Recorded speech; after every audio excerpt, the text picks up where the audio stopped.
Hello, everyone. I'm Fei Longhe, and I'm from Intel Corporation. Today, I will introduce a topic to you that is accelerate big data workloads with HDFS persistent memory cache. In this talk, we will introduce our work on HDFS optimization with PMem. Here is the agenda. Firstly, I will introduce the basic knowledge of HDFS. Secondly, I will introduce persistent memory. Then, as the core work from us, I will present our work on HDFS persistent memory optimization. Then, the test results will also be shared in the following part. The last is the summary part.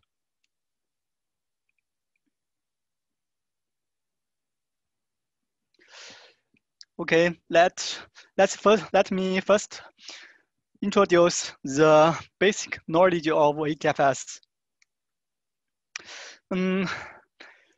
HDFS is a commonly used distributed file system. This graph shows the basic architecture of HDFS. In HDFS, name node manages the metadata, and the user data is actually stored on data node. Please see this graph. This is the client. When a client requests to read some data, it firstly should get the metadata or data location from name node. Then the name node will tell the client which data node holds the data, the required data. Then the client will build a connection with that data node to get or read the data.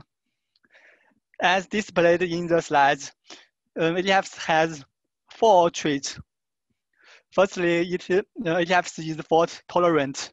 As a distributed file system, HDFS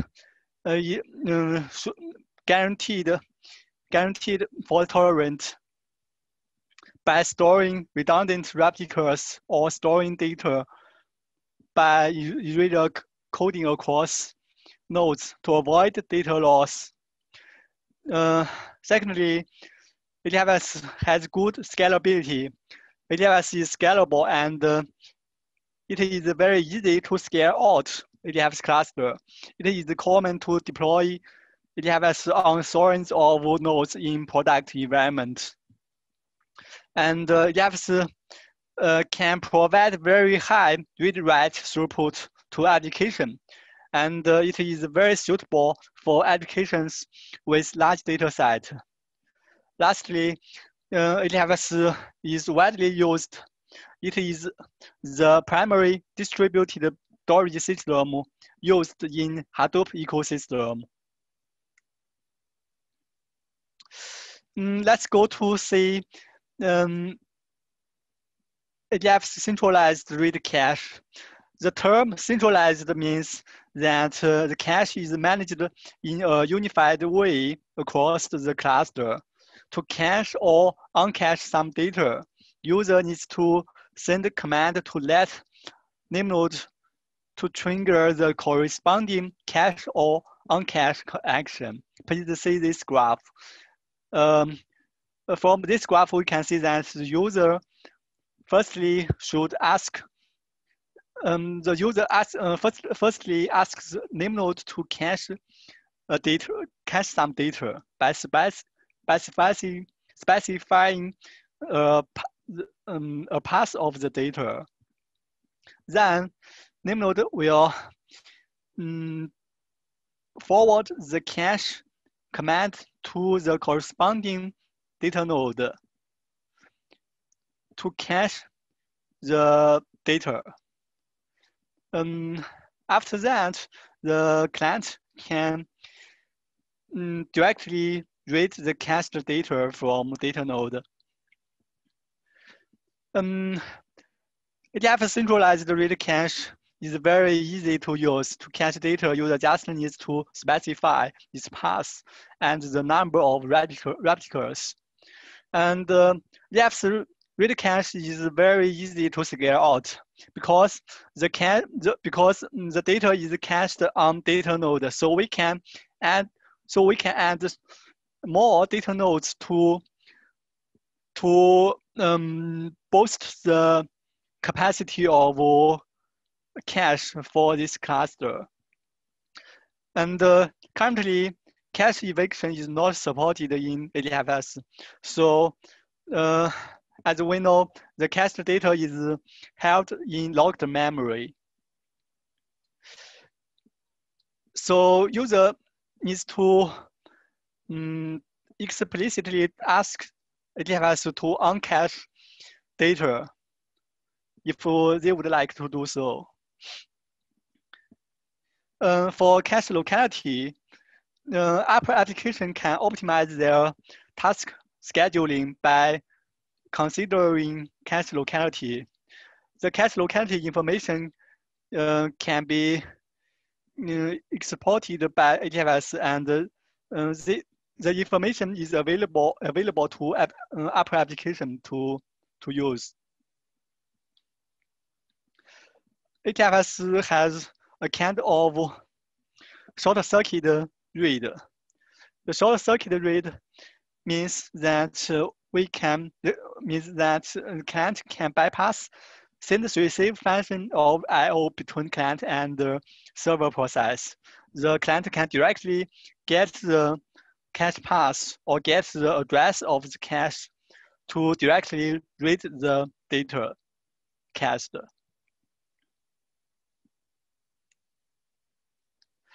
This graph describes the basic flow of traditional HDFS read cache. Firstly, in step 1, admins can send the cache command to name node to request caching some data. Via heartbeat communication, name node requests corresponding data node to cache it to DRAM, and the step 2 shows. Once the command is received, data node will trigger the cache action to load data from disk to DRAM, as step 3 and step 4 shows. Then, for subsequent read requests, client can directly read the cached data on data node. Thus, the read performance can be accelerated. In this part, I will introduce persistent memory, or PMem. Persistent memory is a new member in storage family. From the graph, we can see that PMem lays at the place between SD and DRAM in terms of capacity, unit cost, or latency. And persistent memory generally has larger capacities than DRAM. It supports non-volatile mode. In this mode, the data is persistent. The data can be persisted on PMem. Currently in the market, Intel has a product called Optane Persistent Memory. Let me take this product as an example to let you get familiar with persistent memory. This product has 2 modes, memory mode and app director mode. Under memory mode, PMem serves as a volatile cache storage, and cache management is handled by processor's integrated controller. Under app director mode, the persistent memory is a kind of non-volatile storage, and the application manages its cache data by itself. The read-write operation will bypass the page cache of DRAM. The cost per unit of PMem is very lower than DRAM, and the single capacity is up to 512 GB.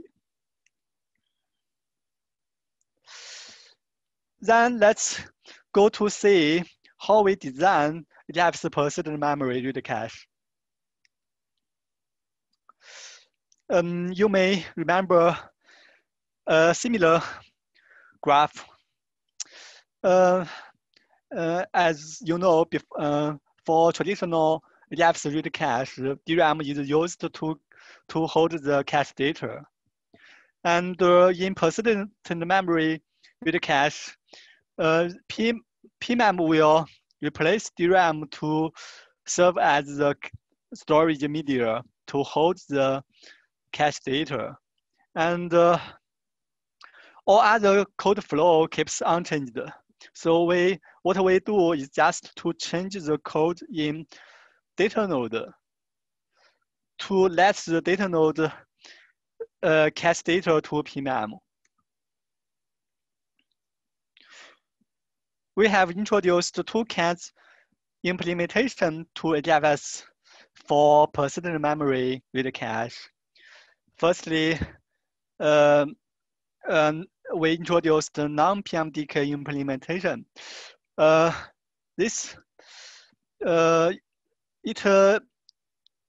doesn't depend on any native libs. There is an advantage for this implementation. The code is portable to different platforms. The second implementation is PMDK based.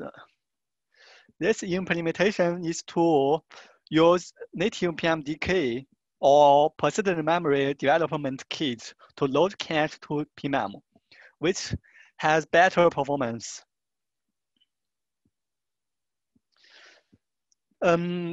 We used 3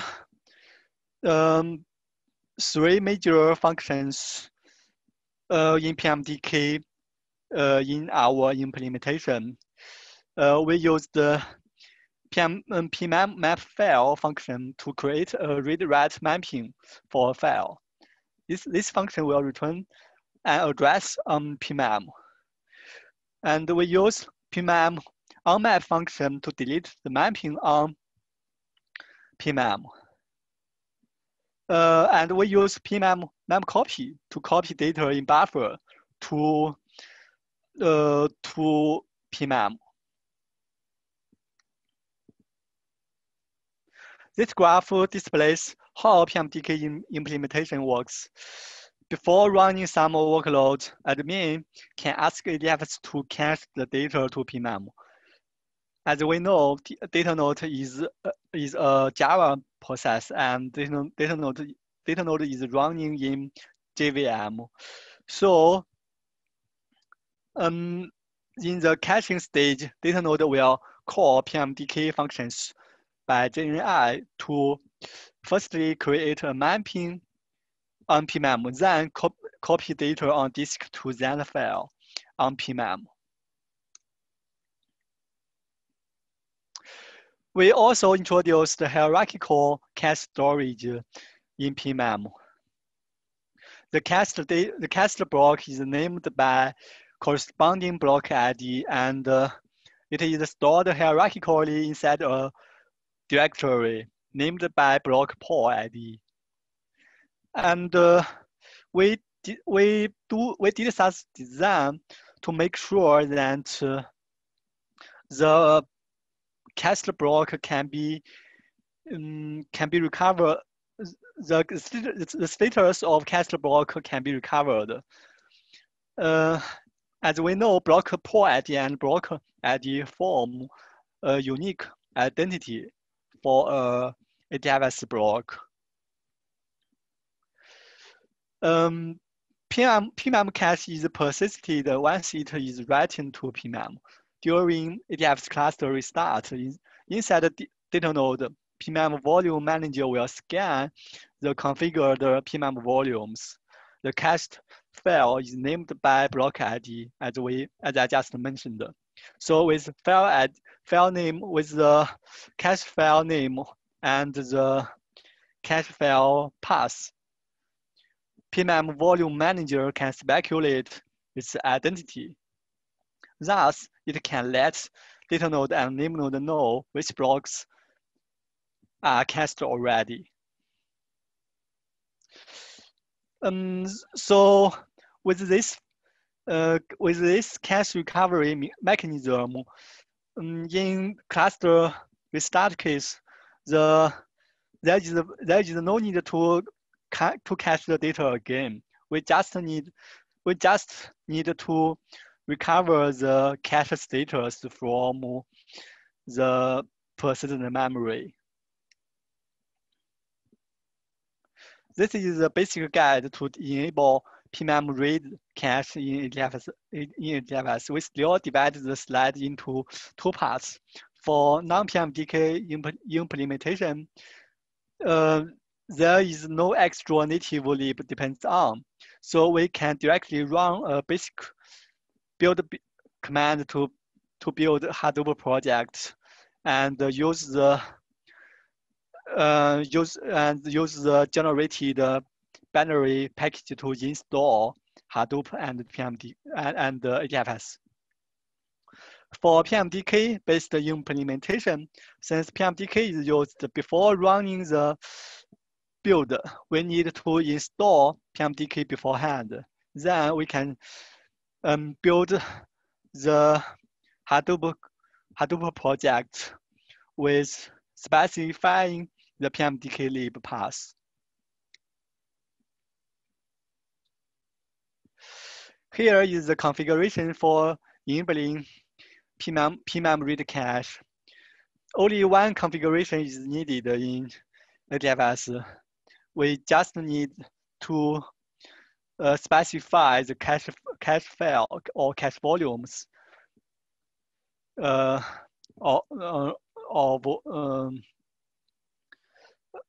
cache volumes. We use persistent memory here. If two persistent memory volumes are specified, round-robin policy is used to choose an available persistent memory. And as the slide shows, a cache directive looks like this. User can just specify the cache path and the cache pool name, or the and the number of replicas to be cached.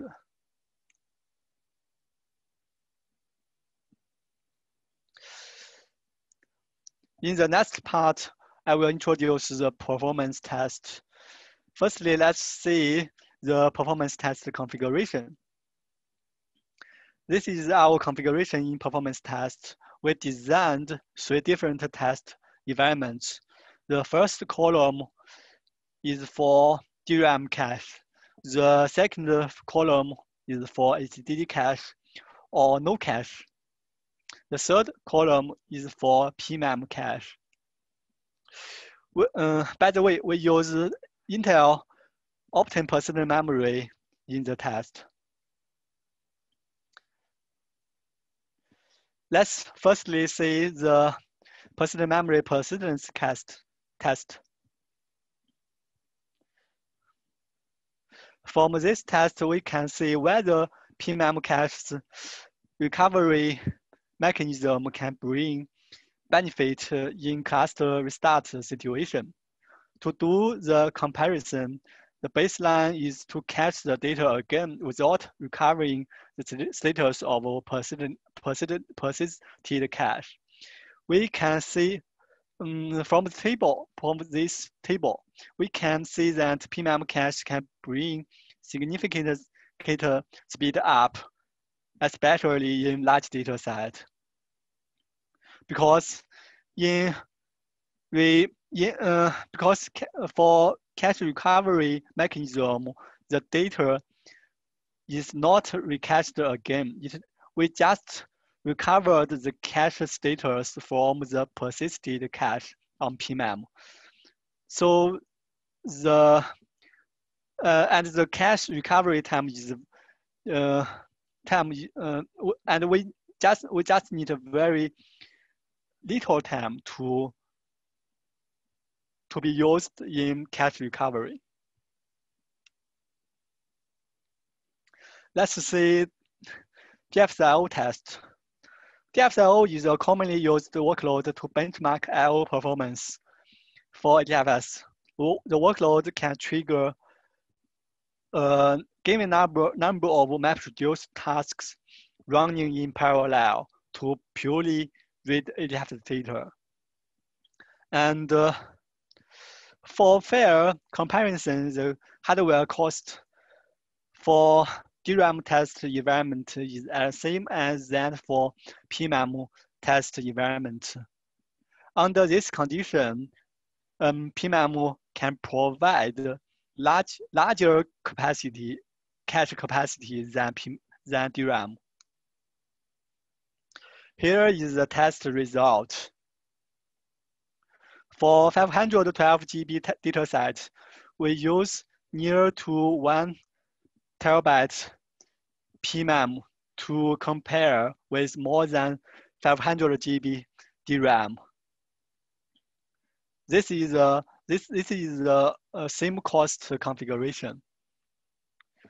In this case, both DRAM and PMem can host the dataset 512 GB. As we know, in theory, DRAM has lower I/O latency than DRAM. So as expected, DRAM performed better than PMem. In this test case, we need large data set to see the benefit of persistent memory cache. Here, we do the test of 1 terabyte DFS performance test. This is the test result. In this test, PMem can almost host all test data, but DRAM can only cache around half of the data. And the remaining data is still stored on HDD. We can see that PMem cache brings up to more than 6x speed up in comparison with DRAM cache in sequential read case. By the way, we use throughput metrics in this test. The higher the throughput, the better the performance. In the graph, the blue part shows the result of PMem cache. Let's go to see the performance of decision support workload. Decision support workload is a classic circle benchmark with I/O-intensive queries included. In our test, HDFS is used as storage backend, and Spark Circle serves as circle engine. For hardware configuration, as same as DFS test, for fair comparison, the hardware cost for DRAM test environment is as same as that for PMem test environment. We used 2 terabytes raw data in our test, and 54 selected queries are used in our test. The matrix is query time.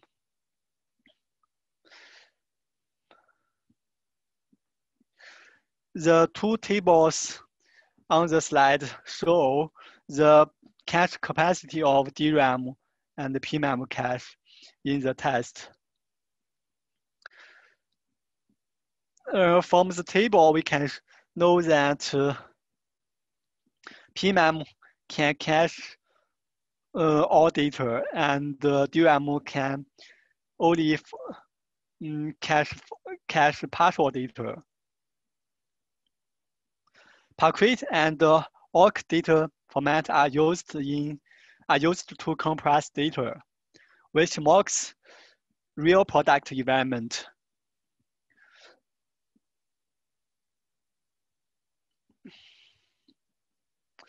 From the second table, we can see that PMem can cache all data for the both data formats, and for DRAM, it can only partially cache the data. This is the test result. As I just mentioned, the query time is used as the metric. The lower the query time, the better the performance. The gray part is the result of PMem cache. In comparison with no cache or so-called AZD cache, PMem can deliver up to more than 2.4x speed up. And in comparison with DRAM cache, PMem can bring up to 1.23x speed up. The reason why PMem provides more benefits on Parquet is that Parquet data is larger than awk format data, and the DRAM cache less percent data for Parquet format data than awk format data. So it will limit DRAM's performance in Parquet format data case. From this test, we can conclude that PMem provides higher performance boost for decision support workload, especially on larger data sets. Okay, let's go to the summary part. From this talk, I firstly introduced the HDFS read cache. As you know, it's a kind of centralized cache management. HDFS read cache supports user to explicitly cache on or uncached data by just specifying its path and the number of radicals. HDFS read cache supports cache locality. The cache locality information is available to upper application, so it can facilitate task scheduling optimization for upper application. The upper application can schedule its task to the node where data is cached, so the performance can be boosted. Then I introduced HDFS persisted memory read cache. For compatibility, the cache directives and API are the same as that for DRAM cache. So even we introduced the PMem read cache, there is no code change needed for upper applications. For the upstream status, all our patches have been merged to Apache Upstream. Currently, the supported versions include Apache Hadoop 3.1.4, 3.2.2, and 3.3.0. And last, I introduced the HDFS persistent memory read cache performance. From the test, we can conclude that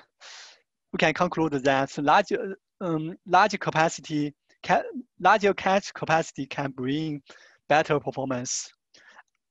On the same hardware cost config, PMem can provide large cache capacity than DRAM. So it suits large data sets in big data workload.